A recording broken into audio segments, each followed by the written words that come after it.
ముందుగా అరకప్పు బెల్లం తురుము తీసుకున్నాము. అది ఒక మిక్సీ జార్లో వేసి దానిలో ఆ స్పూన్తో 4 స్పూన్లు నూనె తీసుకొని మిక్సీ పట్టుకున్నాను.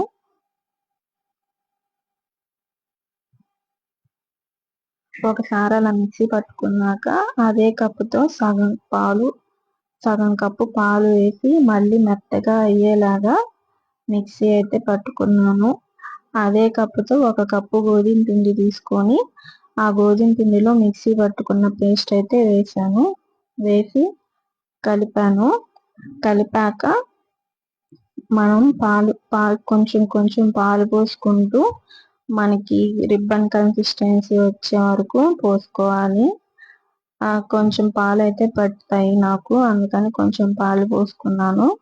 ఇప్పుడైతే పాలు అయితే సరిపోయాయి, ఆ కన్సిస్టెన్సీ అయితే సరిపోయిద్ది. నెక్స్ట్ అయితే వెనీలా ఎసెన్స్ అయితే ఒక స్పూన్ అయితే వేసుకొని కలుపుకున్నాను. నెక్స్ట్ బేకింగ్ సోడా అలాగే బేకింగ్ పౌడర్ కూడా బేకింగ్ పౌడర్ అయితే ఎక్కువే వేసుకున్నాను. ఒక స్పూన్ బేకింగ్ పౌడర్, 1/2 స్పూన్ అయితే బేకింగ్ సోడా వేసుకొని కలిపేసుకొని ఆ పిండి బ్యాటర్ పోసుకోవడానికి ఒక గిన్నె అయితే తీసుకున్నాను. ఆ గిన్నెకి సరిపడా వైట్ A4 షీట్ ఉంటది కదా, పేపరు, ఆ షీట్, ఆ గిన్నెకి సరిపడా షీట్ అయితే తీసుకొని దాని మీద నూనె అయితే పోసుకొని స్ప్రెడ్ చేశాను. పేపర్ అంతా ముందు వెనక అయితే స్ప్రెడ్ చేసేసాను ఆయిల్ పోసేసి. అప్పుడైతే మనకి బటర్ పేపర్ లాగా ఉంటది. బటర్ పేపర్ అయితే రెడీ అయిపోయింది. ఇంకా మనం తీసుకున్న బౌల్లో అయితే కొంచెం ఆయిల్ అయితే వేసేసి గిన్నె అంతా స్ప్రెడ్ చేసుకున్నాను. నెక్స్ట్ అయితే స్టవ్ మీద అయితే ఒక గిన్నె అయితే తీసుకొని దాంట్లో ఒక మూత అయితే పెట్టేసి ప్రీ హీట్ చేసుకుంటున్నాను ఒక 10 నిమిషాలు.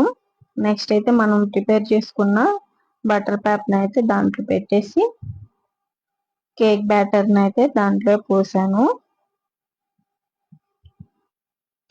ఆ కన్సిస్టెన్సీ అయితే ఉండాలి, కేక్ బ్యాటర్ రిబ్బన్ కన్సిస్టెన్సీ అది పోసేసాక దాని మీద డ్రై ఫ్రూట్స్ అయితే వేసుకున్నాను. నేనైతే అది వేసాను. నెక్స్ట్ అయితే కోకోనట్ పౌడర్ ఉంటుంది కదా, డెఫినెటెడ్ కోకోనట్ పౌడర్, అదైతే పైన అయితే చల్లాను. చాలా బాగుంది టేస్ట్ అయితే అది వేయటం వల్ల. నెక్స్ట్ అయితే ఇంకా మనం ప్రీహీట్ చేసుకున్నాం కదా గిన్నె, ఆ గిన్నెలో అయితే కేక్ బ్యాటర్ గిన్నెను అయితే పెట్టేసి ఒక 25 మినిట్స్ అయితే వదిలేసాను. అలా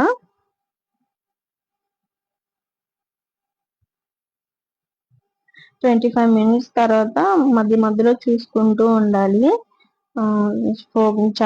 చాకు కానీ లేకపోతే టూత్ పిక్ కానీ తీసుకొని చూసుకుంటూ ఉంటే మనకి చాకు కానీ టూత్ పిక్ కానీ బ్యాటర్ అయితే అతుక్కోకుండా వస్తే మాత్రం కేక్ అయితే రెడీ అయిపోయినట్టే. నేనైతే ఇక్కడ పిచ్ అయితే చూస్తున్నాను, నాకైతే ఏమీ అంటుకోలేదు, ఆయిల్గా బాగా వచ్చింది కేక్ అయితే.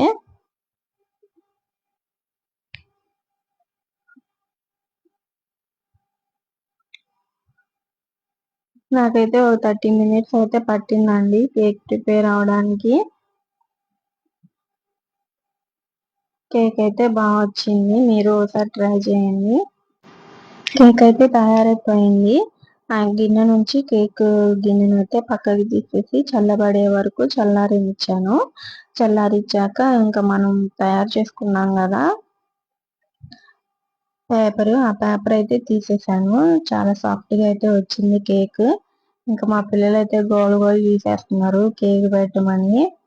కేక్ అయితే చాలా సాఫ్ట్గా వచ్చింది, చాలా టేస్టీగా వచ్చింది. బెల్లం కూడా అంత ఎక్కువ అవ్వలేదు, తక్కువ అవ్వలేదు, సరిపడా తీపి అయితే సరిపోయింది నాకు. మా పిల్లలకు కూడా తినిపించి నేను కూడా తిన్నాను. చాలా హ్యాపీగా ఫీల్ అయ్యారు మా పిల్లలు కూడా. హెల్దీగా చేసిన కేక్ ఎంతైనా మనం చేసుకొని తింటే చాలా హ్యాపీగా, మనసుకి చాలా ప్రశాంతంగా ఉంటుంది కదా. బయట కొన్న కేకుల్లో అయితే రకరకాల ఆర్టిఫిషియల్ కలర్స్ అయితే వేసేసి క్యాన్సర్ కారకాలుగా అవి మారుతున్నాయంట. అందుకని ఎందుకులే అని చెప్పి నేనే కేక్ అయితే తయారు చేశాను. తక్కువ బడ్జెట్ లోనే కేక్ అయిపోతుంది అంతే.